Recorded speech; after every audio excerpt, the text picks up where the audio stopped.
hidden above an old tailor's shop, behind blue shutters and climbing roses, worked a woman named Beatrice. She stitched every afternoon, from the first swallow song until the evening bells. People brought her coats, curtains, wedding dresses, but that was never her true work. Whenever someone entered with heavy eyes, Beatrice would quietly ask, "What is torn?" Most answered, "My jacket, my sleeve, my pocket." She nodded, though she always knew they meant something else. One autumn morning, a school teacher named Elias arrived, carrying his late wife's favorite scarf. It had ripped along one delicate edge. "I know it cannot be made new again," he whispered. "I only want it to stay together." Beatrice unfolded the scarf across the table. Golden threads caught the morning light.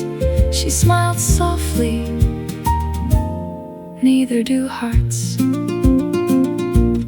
She selected not matching thread, but silver thread, so people will see where it was repaired. Elias asked, "No, so they will see where it survived." Scars are not mistakes to be hidden. They are quiet maps showing where love refused to disappear. Every careful stitch holds together more than fabric. It holds courage. As winter settled, people began noticing a curious thing. Those who visited Beatrice's workshop left walking a little slower, smiling a little easier, listening a little longer. No one could explain why. Perhaps kindness fits every size.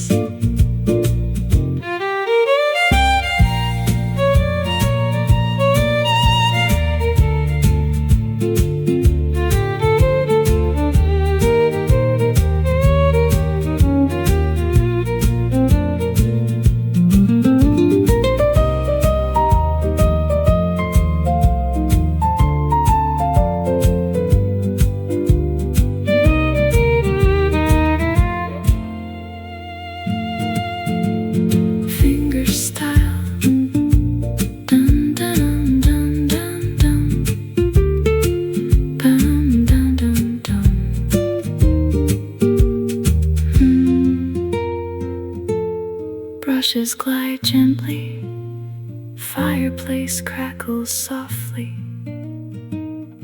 One snowy evening, a young girl asked, "Who taught you to sew like this?" Beatrice looked toward the window where twilight stitched blue into silver. The sky, the girl laughed, Beatrice didn't. Years later, after Beatrice had quietly retired, people still repaired clothes using tiny silver stitches. Not because they were fashionable, because every silver thread whispered, "You are still whole." Even after storms, even after loss, even after goodbye, look closely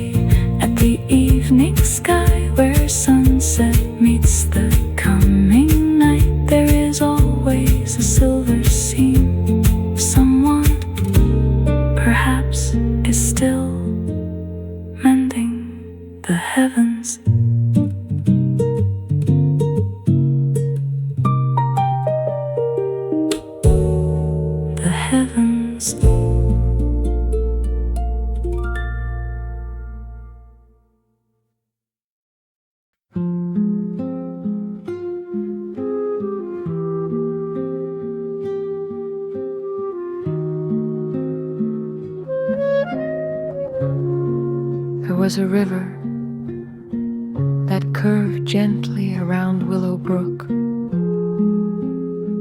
moving so quietly that people often forgot it was flowing at all. The elders believed the river remembered every name ever spoken along its banks. No one argued. Some stories felt true without proof.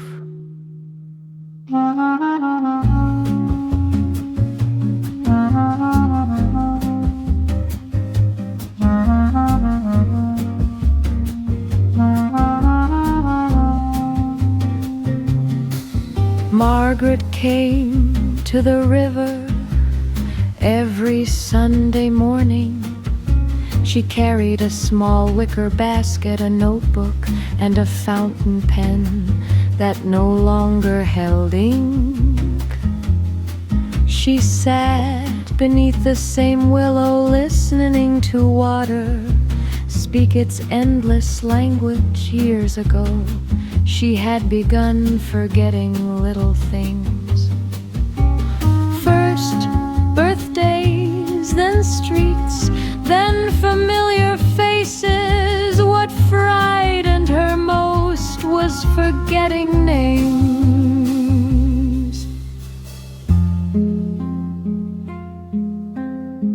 One misty dawn, an old ferryman guided his wooden boat to the shore. He greeted her warmly.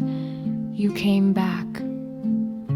Margaret frowned. "We've never met." The ferryman smiled. "We have. Many times you simply forgot." The river didn't.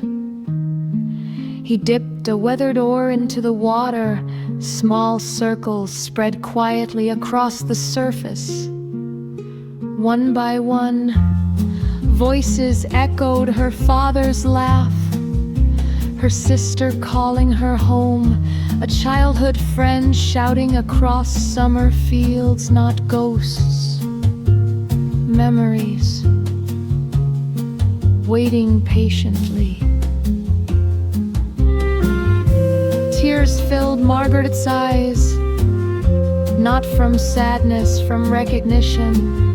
She whispered each name aloud. The river answered with ripples glowing beneath the morning sun.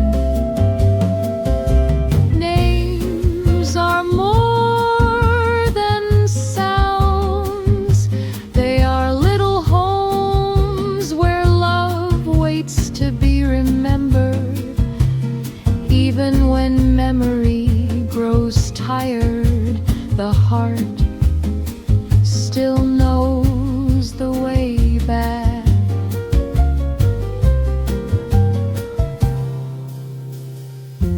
From then on, Margaret wrote one remembered name every morning. Neighbors, teachers, friends, the baker, the bookseller, even old Samuel, keeper of the lighthouse soon. Children began joining her. They filled notebooks with names of grandparents, birds, flowers, and rivers. The village slowly learned that remembering is an act of gratitude.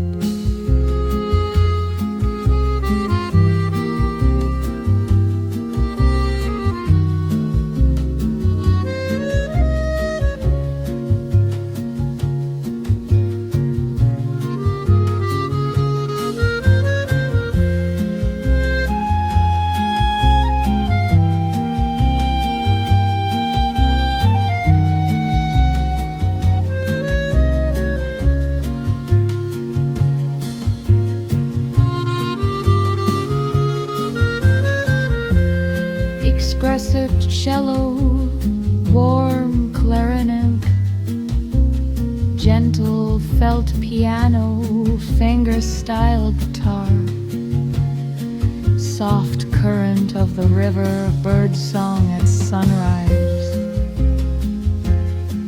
When Margaret could no longer walk to to the river. The children came instead. They read names aloud, one by one, letting the breeze carry them across the water.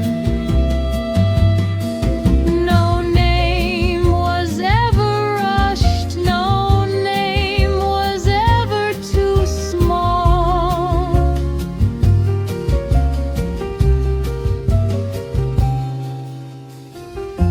Years later, new families arrived in Willowbrook. The first tradition they learned was simple. On the first Sunday of every month,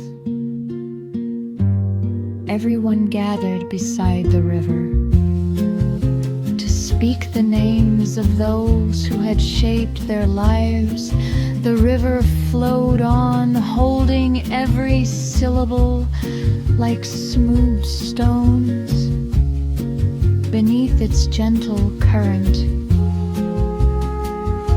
If you stand quietly beside an old river, close your eyes, you may hear someone calling your name, not because you are lost, because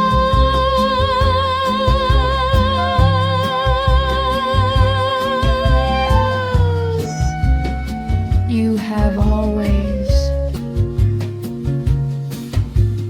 been remembered.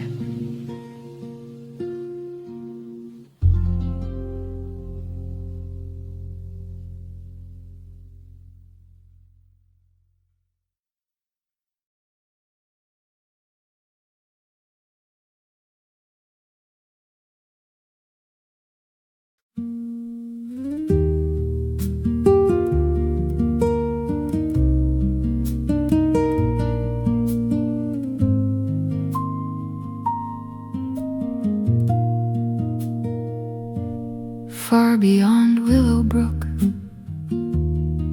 where the morning mist lingered until noon, there stretched an ancient forest that appeared on no modern map. Its trees were impossibly tall, its path quietly changed with every season. Travelers often said the forest was alive. The forest never argued.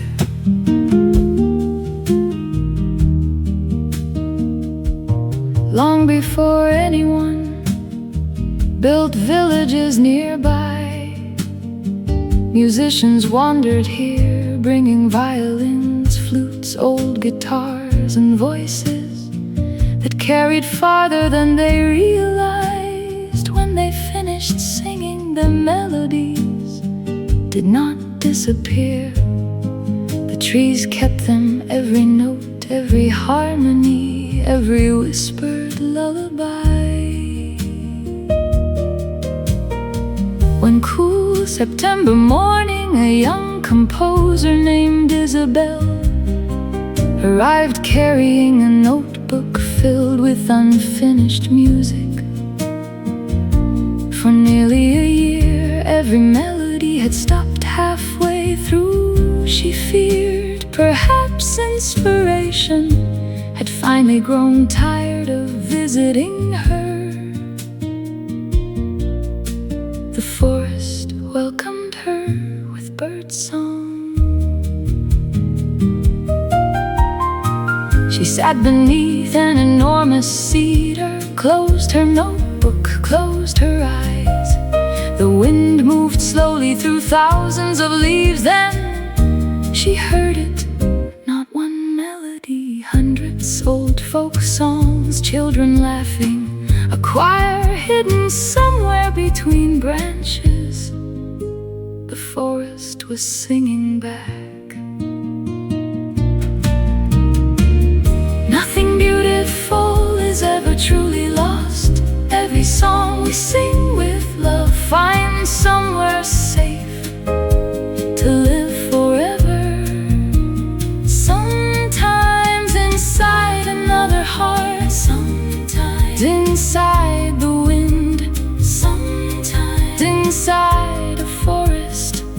patient enough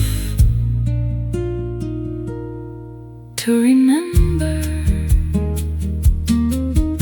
For hours Isabel wrote without stopping. The music flowed as though someone were gently turning invisible pages.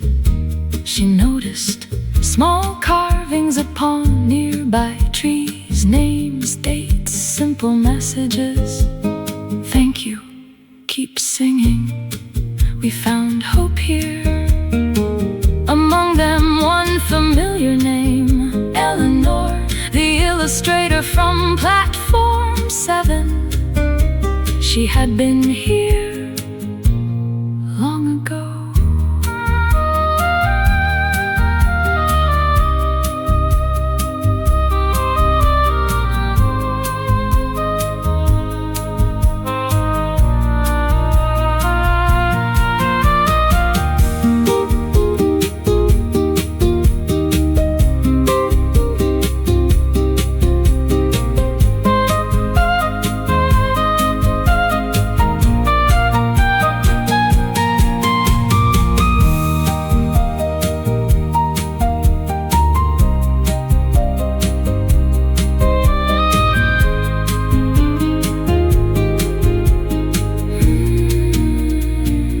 Fingerstyle guitar, soft piano chords, wind through pine branches. Birds answer gently. As sunset approached, Isabel packed her notebook. The final page contained only one sentence. When you cannot find a song, listen before writing. She smiled. The forest had become her oldest teacher. Years later, concert halls would perform Isabel's greatest symphony. Critics praised its originality. Only she knew she had written almost nothing.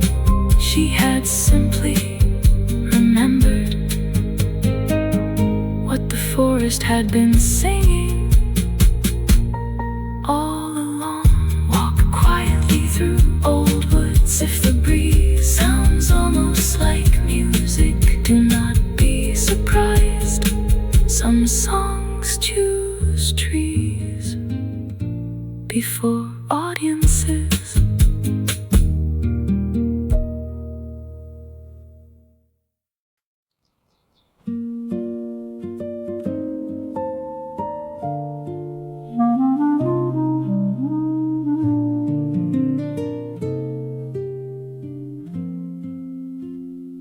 When the church bell struck 7 each morning,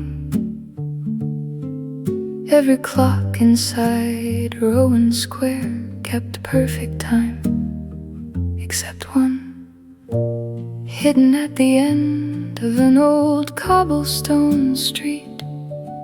A tiny workshop always remained exactly 3 minutes behind. People joked about it. The old clockmaker never corrected them. He simply smiled.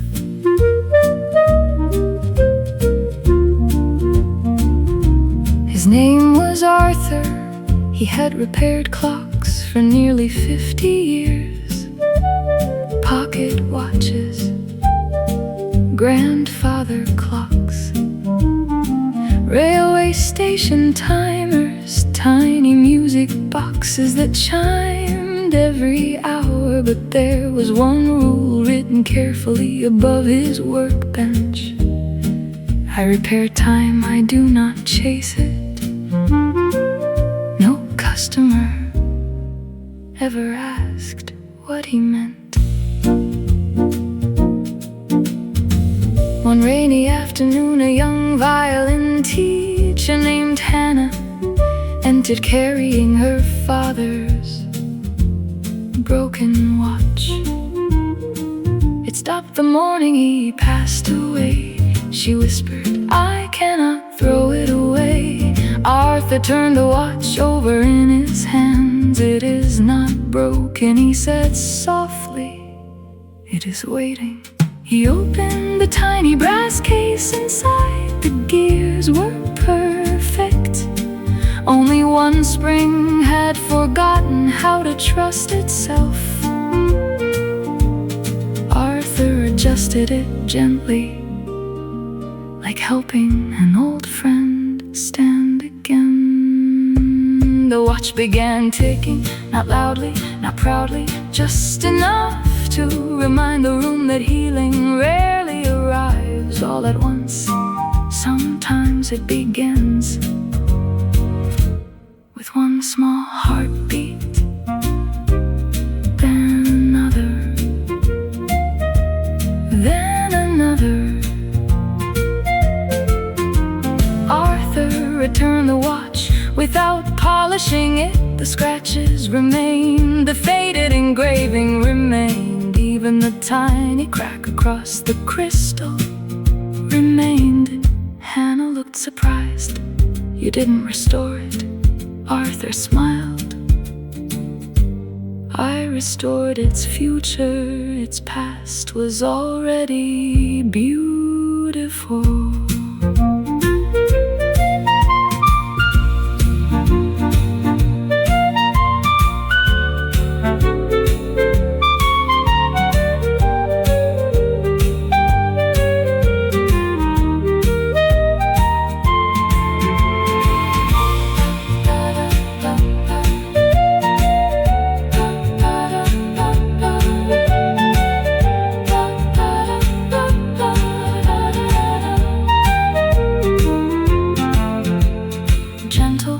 Clarinet melody, warm cello enters, brushes glide across the snare. A grandfather clock quietly joins the rhythm. That evening, Hannah wound the watch before placing it beside her bed. For the first time in many months, she dreamed of her father, not saying goodbye, simply sitting on the front porch, smiling, listening to birds, welcoming the morning. Years passed. Arthur's workshop closed quietly, yet every clock he had ever repaired seemed to tick a little more gently than the rest. People often said his greatest gift was never fixing clocks. It was reminding hearts that time does not erase love. It teaches us how to carry it. If you ever walk through Rowan Square, listen carefully. One little workshop still lingers 3 minutes behind, just enough time to remember someone before moving forward.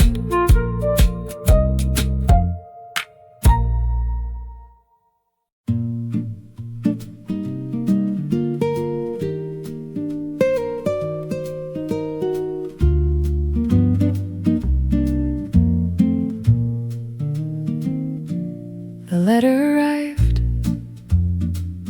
3 months too late. Its envelope carried the faint scent of lavender, sunlight, and old paper that had traveled farther than anyone expected. Emma turned it over carefully. No address, no stamp, only 5 handwritten words. Open when autumn feels lonely. Outside, the first maple leaf drifted across her porch. She smiled, then quietly opened it. Inside was a single page, creased from being folded many times. The handwriting belonged to her grandmother, soft, steady, and impossibly familiar. Dear Emma, if you are reading this, summer has already packed its suitcase. Do not be sad, it never really leaves. Emma laughed through damp eyes. Only her grandmother could begin a letter like that. The words wandered gently through forgotten afternoons. They spoke of blackberry pies cooling on wooden windowsills, bare feet running through tall grass, old jazz records spinning beside open windows, while rain tapped softly against the roof. Every season the letter said, borrow something beautiful from the one before it. Autumn carries summer's warmth inside every golden leaf. Emma looked outside. The garden had changed. The roses were sleeping. The sun stayed lower than it used to.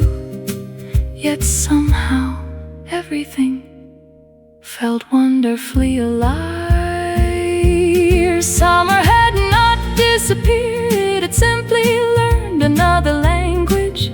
It spoke now through amber forests, through cinnamon mornings, through quiet cups of tea, through the laughter shared beneath oversized scarves. Nothing beautiful had been lost, only transformed into another kind of light. The final page contained no advice, only a recipe: apple cake. Too much cinnamon, too much butter. Measure nothing perfectly, life never does. Emma laughed again. She could almost hear her grandmother's voice coming from the old kitchen, pretending the extra cinnamon had been accidental. It never was.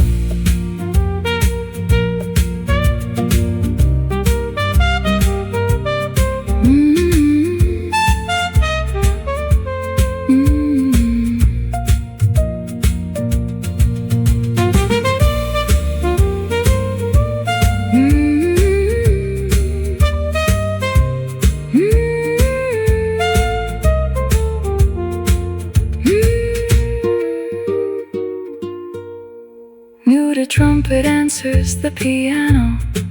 Warm violin rises slowly.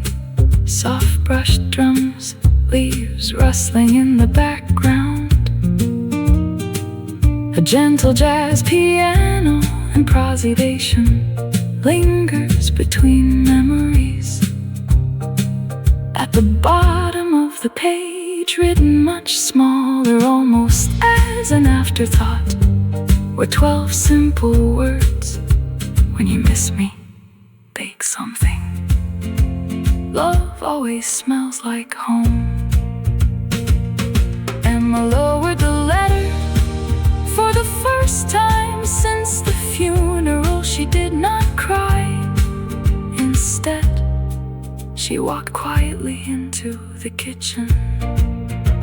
Soon, warm cinnamon filled every room. Neighbors smiled without knowing why. Children slowed their bicycles to breathe the autumn air.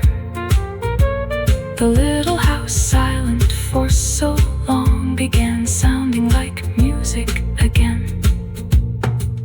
Emma finally understood. The letter had never been about summer. It had always been about learning that love never follows the calendar. Years later, Emma wrote the very same letter, folded it carefully, placed it inside an empty envelope. And on the front, she wrote only 5 words: open when autumn feels lonely. Some traditions inherited, they are quietly continued.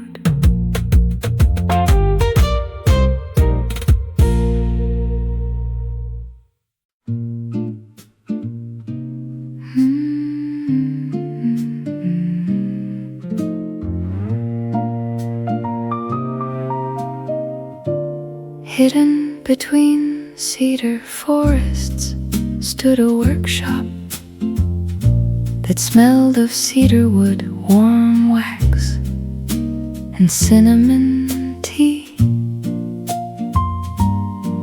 Inside, old Mr. Elias made lanterns. Not ordinary lanterns, each one carried a forgotten hope. Someone had accidentally abandoned, a child who stopped drawing, a father who stopped singing, a grandmother who believed she had become invisible. Every lantern remembered. Elias never asked questions, he simply listened while the glass cooled beneath careful hands. When evening arrived, the lanterns floated above Hollow Creek, golden lights drifting like quiet promises. People watched them without understanding why their hearts felt lighter. One winter evening, a little girl entered. She asked, "Can you repair courage?" Elias smiled, he handed her the smallest lantern he had ever made. Inside, a single firefly. Years later, she returned as the village teacher. The lantern still glowed.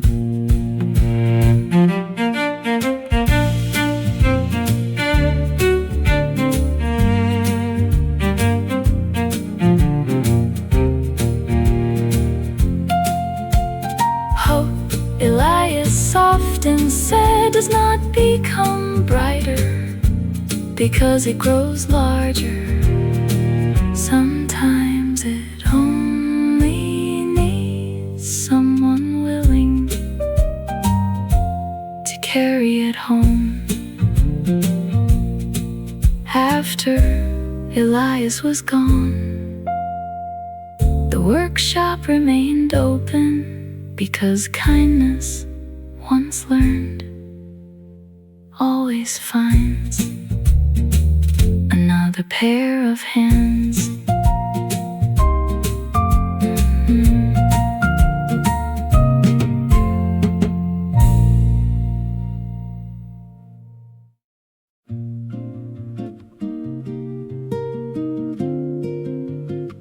Far beyond the last fishing village, where the cliffs fell quietly into the sea, stood an old lighthouse, painted white by time and silver by salt. It no longer guided ships, at least that was what people believed. Every evening, its lantern remained dark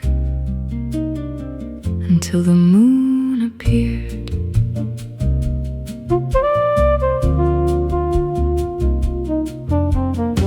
The keeper's name was Samuel. His beard had turned the color of winter clouds, yet his routine never changed. Each sunset, he climbed 123 steps, polished the great glass lens, wound the ancient mechanism, and waited, not for sailors,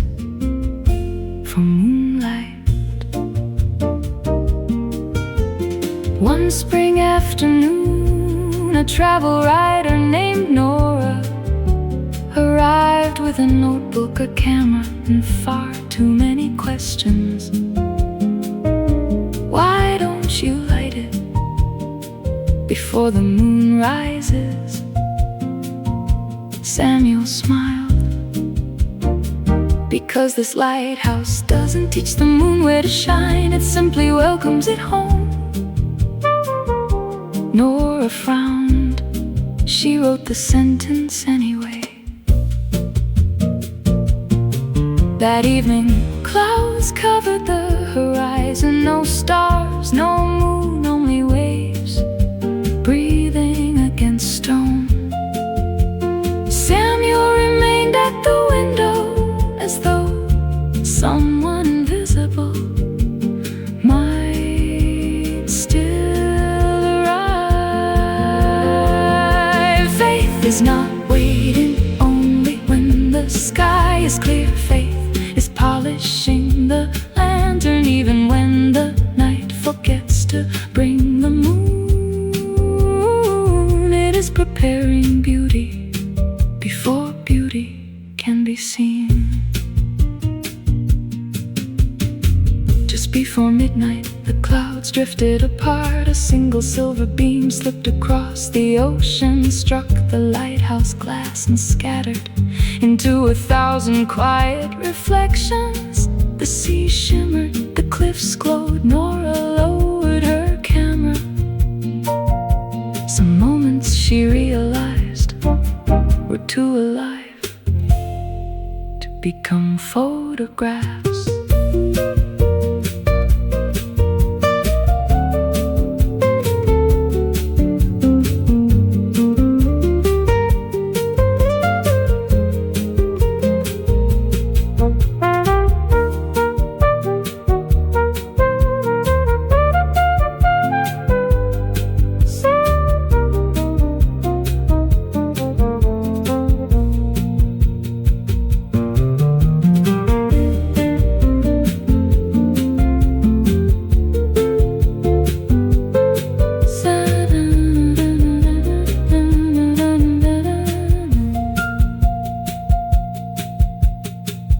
Fingerstyle guitar, fingerstyle guitar, fingerstyle guitar. Far beyond the last fishing village, far beyond the last fishing village, where the cliffs fell quietly into the sea, stood an old lighthouse, painted white by time and silver by salt. It no longer guided ships, at least that was what people believed. Every evening, its lantern remained dark until the moon appeared. The keeper's name was Samuel. His beard had turned the color of winter clouds, yet his routine never changed. Each sunset he climbed 123 steps, polished the great glass lens, wound the ancient mechanism, and waited, not for sailors, for moonlight. One spring afternoon, a travel writer named Nora arrived with a notebook, a camera, and far too many questions. Why don't you light it before the moon rises? Samuel smiled. Because this lighthouse doesn't teach the moon where to shine, it simply welcomes it home. Nora frowned. She wrote the sentence anyway. That evening, clouds covered the horizon. No stars, no moon, only waves breathing against stone.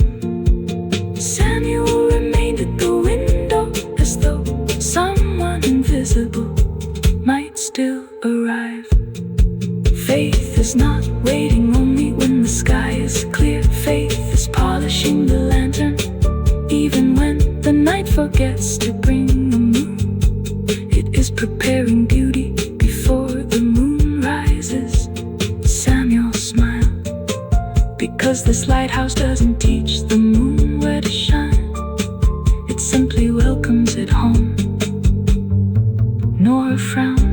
She wrote the sentence anyway. That evening, clouds covered the horizon. No stars, no moon, only waves breathing against stone. Samuel will remain in the window, as though Samuel remained at the window, as though someone invisible might still arrive. Faith is not waiting only when the sky is clear. Faith is polishing the lantern, even when the night forgets to bring the moon.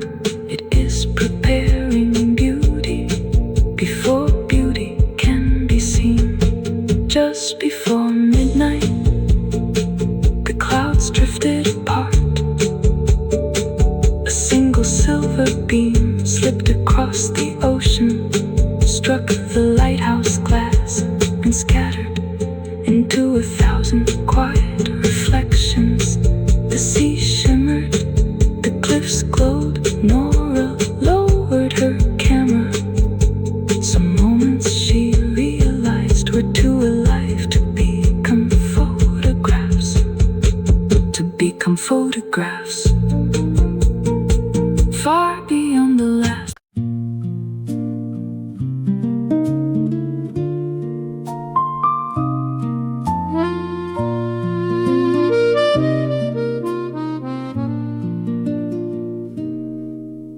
At the edge of Willowbrook Village, where morning mist rested gently upon wildflowers, worked an elderly gardener named Miriam. She grew roses, lavender, apple trees, but everyone knew those were not her greatest harvest.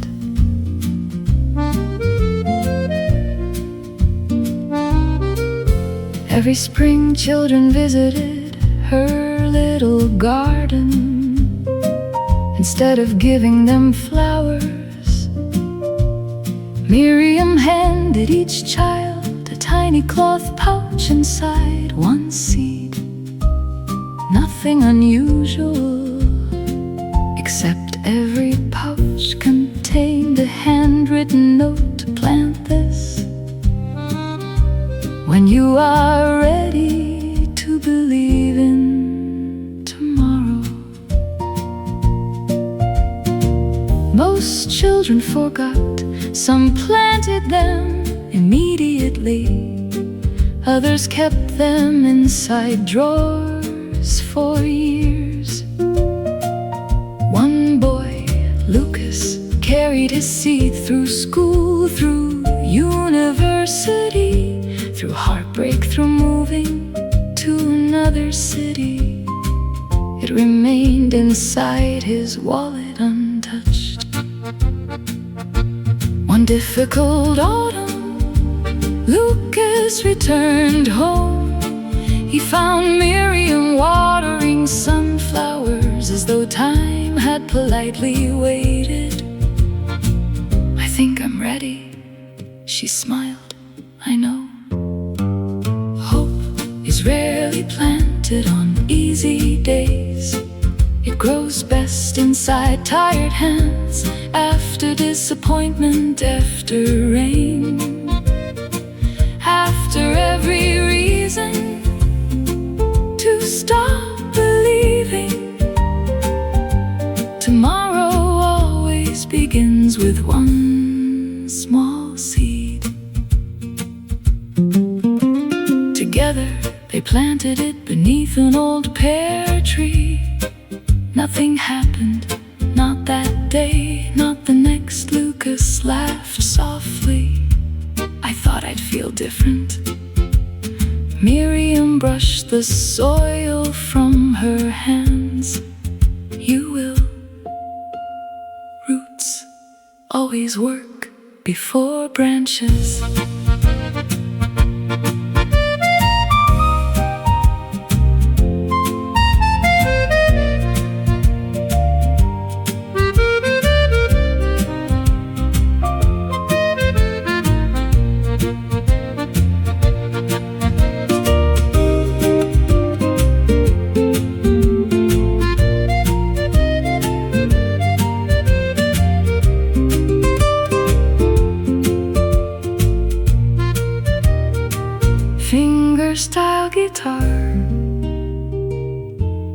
bird song, soft wind through grass. The following spring, a young oak rose quietly from the earth. Children gathered beneath its growing shade. Lucas returned every year, bringing seeds for someone else. Soon, the village became known for its trees. Not because they were ancient, because each one began as an act of hope. Years after Miriam was gone, people still found little cloth pouches hanging gently from garden gates. No one knew who placed them there. Each contained one seed, one note, and one invitation to believe that tomorrow is always worth planting. When spring arrives, look beneath the oldest trees. Some forests were never planted by gardeners, only by people who refused to give up on the future.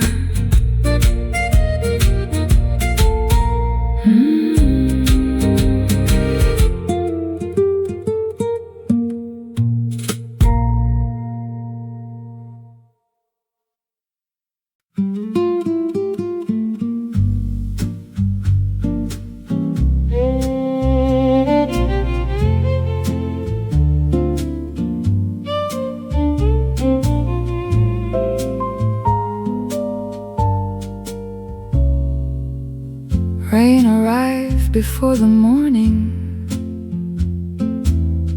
long before the birds awoke. Tiny silver notes were dancing on the petals of an old forgotten rose. Eleanor stood outside the gate, holding a watering can that was almost older than herself. She smiled. Today, she whispered, perhaps you will finally bloom.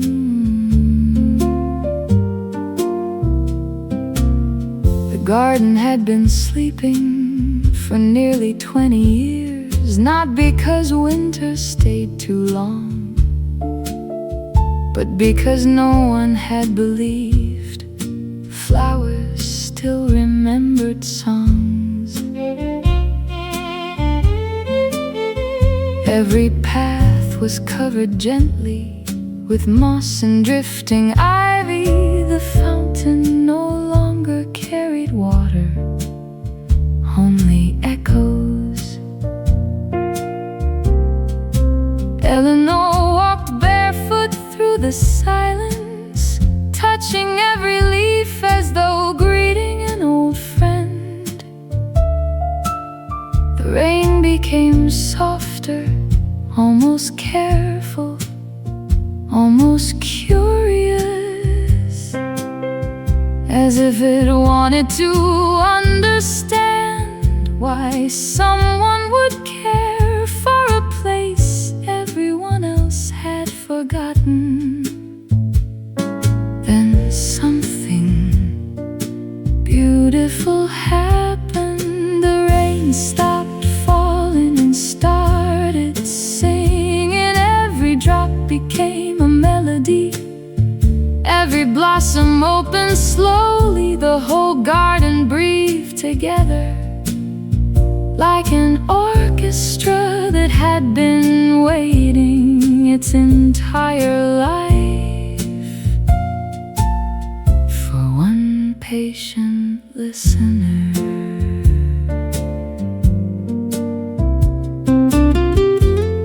Blue hydrangeas lifted their faces.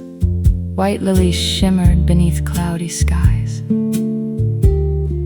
Even the smallest wildflowers stood a little taller. Birds returned one by one. Butterflies floated through curtains of mist. The broken fountain began carrying water again, although no one could explain why. Eleanor simply laughed. Sometimes miracles did not need explanation.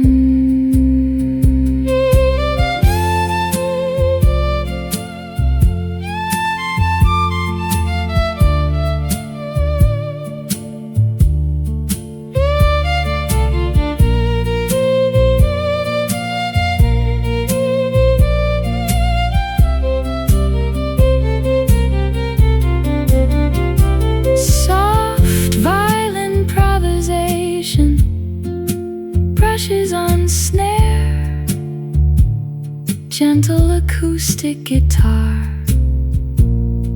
rain blending with bird song. She remembered her grandmother saying, "Flowers never stop listening. People simply stop singing." Those words had waited inside her heart for many quiet years. Now they finally understood each other. The rain was no longer weather, it had become music. Every leaf danced, every stone glowed. Even the old wooden gate creaked gently, like it wanted to join the rhythm. And Eleanor realized she had not restored the garden. The garden had restored her.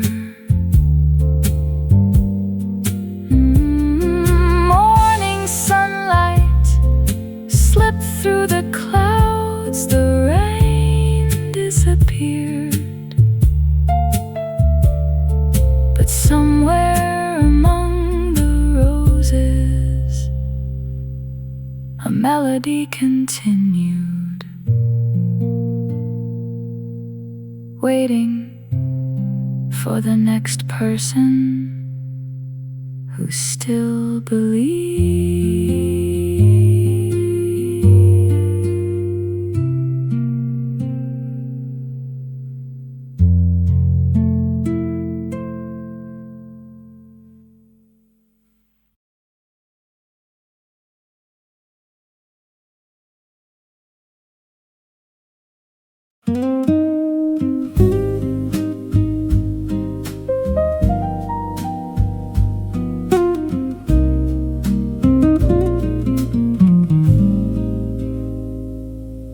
Beyond the hills, where wild lavender grew, there rested a quiet lake so still. It reflected clouds before they reached the sky.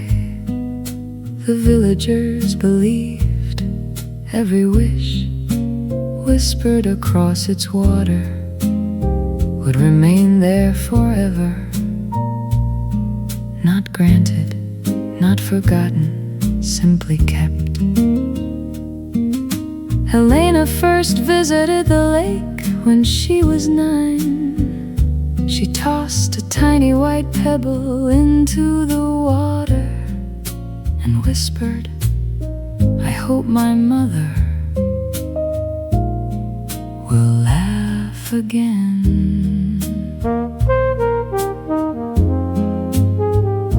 The lake answered, only with circles spreading gently toward the shore. Years passed, life changed, the wish slowly faded from memory. The lake, however, remembered. Now grown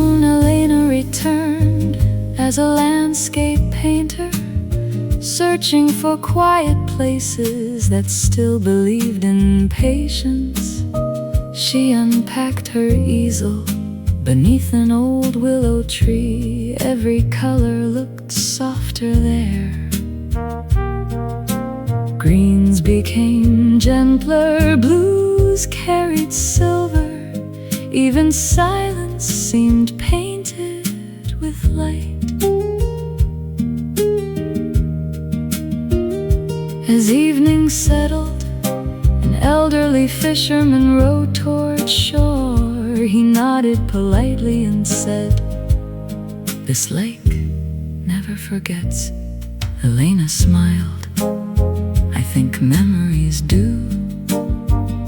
The fisherman shook his head. "No, people do. Every wish is a seed. Some bloom quickly, some sleep beneath seasons. Some become rivers, changing the world without anyone noticing where they first began. The lake knew this, it had always known.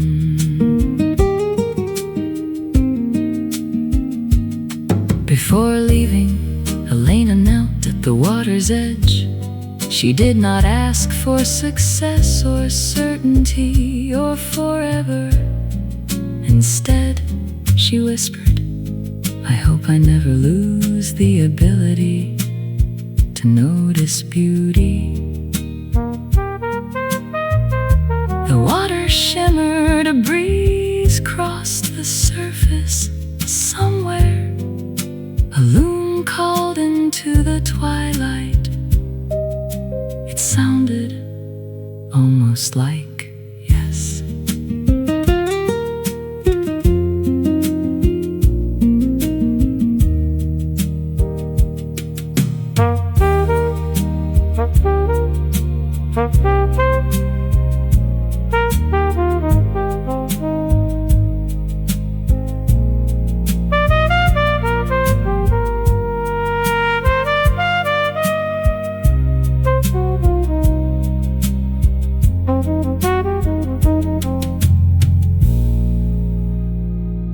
Warm flugelhorn solo, fingerstyle guitar arpeggios, soft violin harmonies, brushes and upright bass maintain a slow heartbeat. Gentle waves lap against the wooden dock.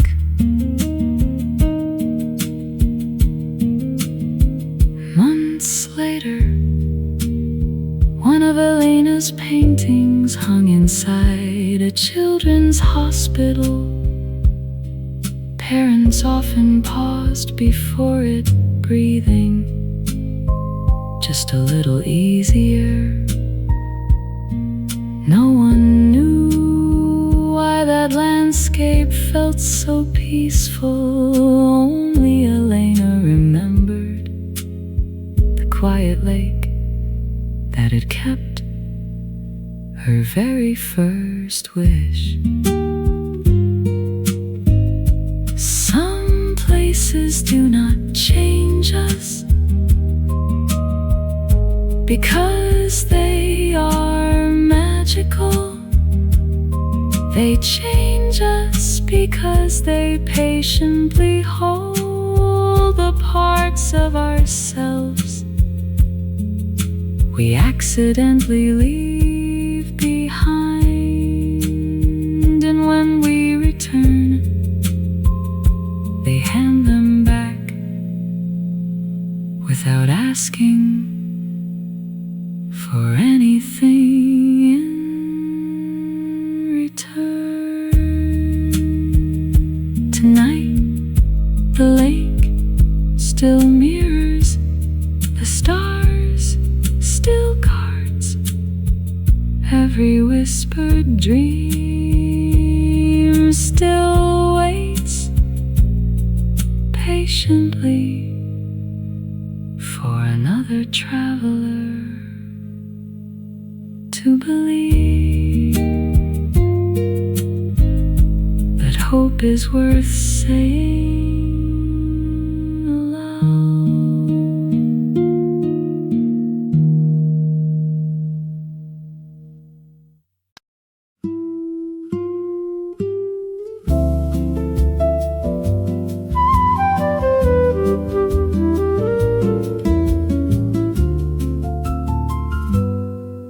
At the highest point above Briar Valley, there was a hill that changed color with every season.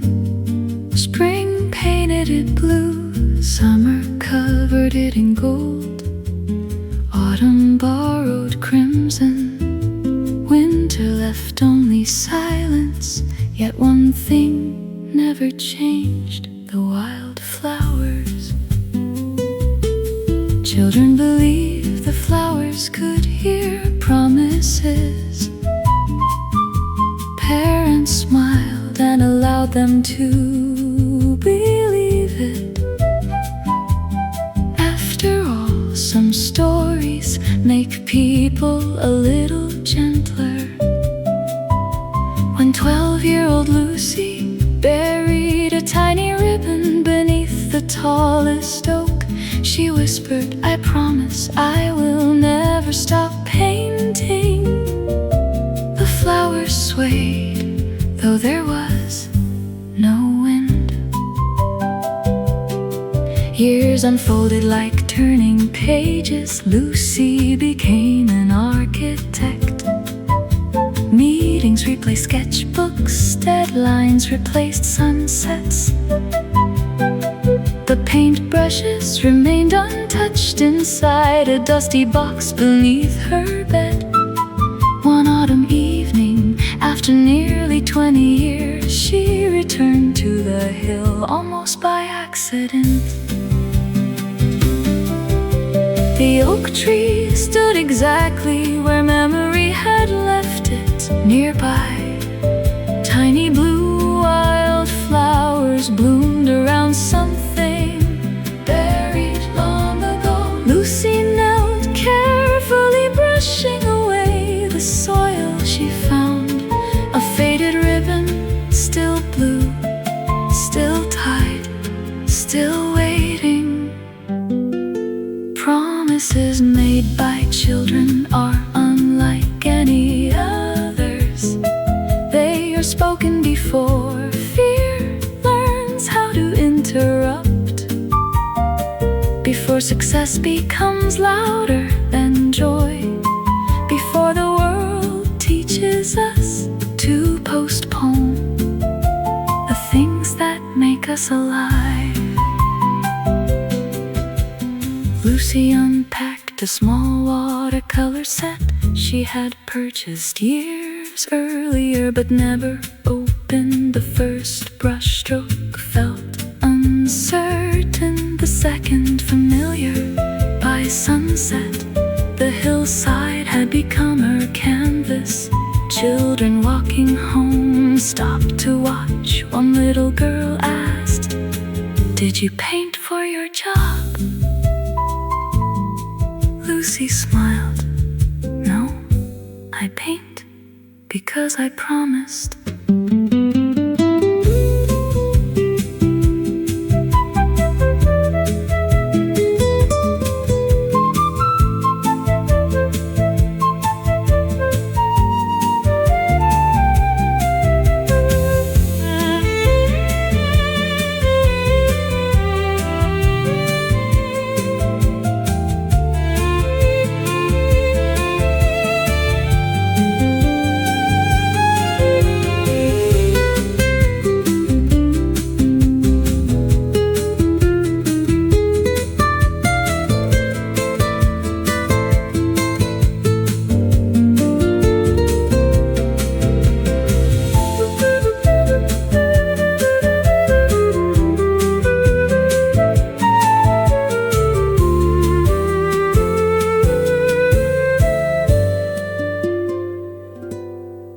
Wind moving through tall grass, birdsong fading into evening. The following spring, the town noticed something new.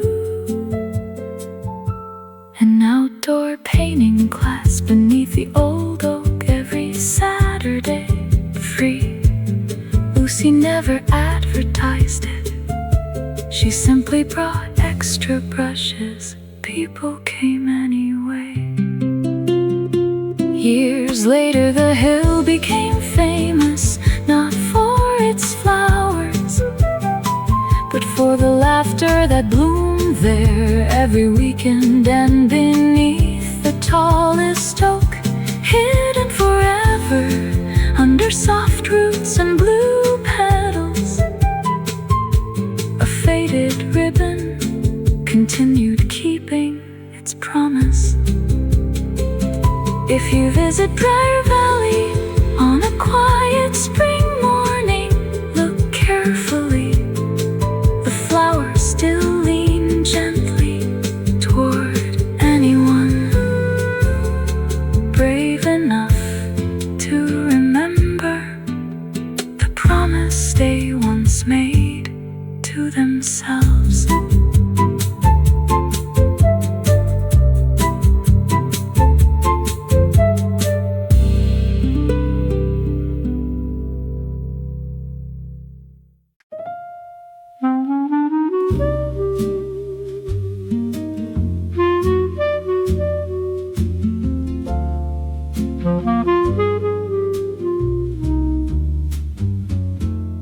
Every Wednesday morning,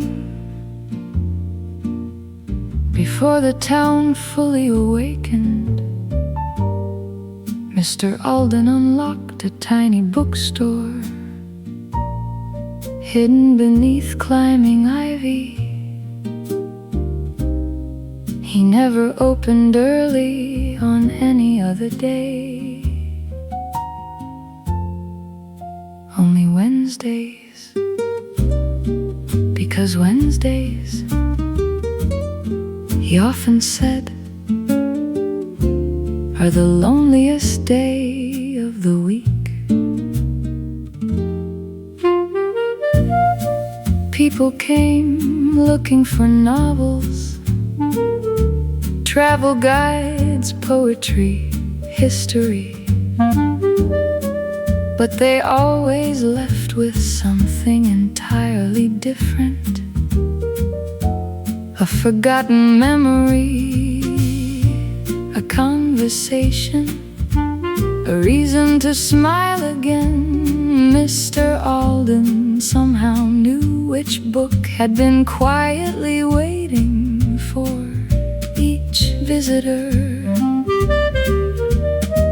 One rainy afternoon, a young architect named Lily entered without speaking. She had recently lost her father. Nothing on the shelves felt right until the bookseller handed her a weathered gardening journal. She frowned. I don't garden. Mr. Alden smiled. He did. Inside the journal, pressed between two yellowed pages, rested a single maple leaf, alongside it a sentence. Some things continue growing even after we stop watching. Books are not made only of paper. Sometimes they are built from second chances, from forgotten conversations, from the courage to begin again. One quiet Wednesday at a time. Years later, Lily opened a community library. Every Wednesday, tea was free. No one knew why, except one old bookseller who smiled every single week. The bookstore still stands, its sign gently sways, waiting for someone who believes they came only to buy a book.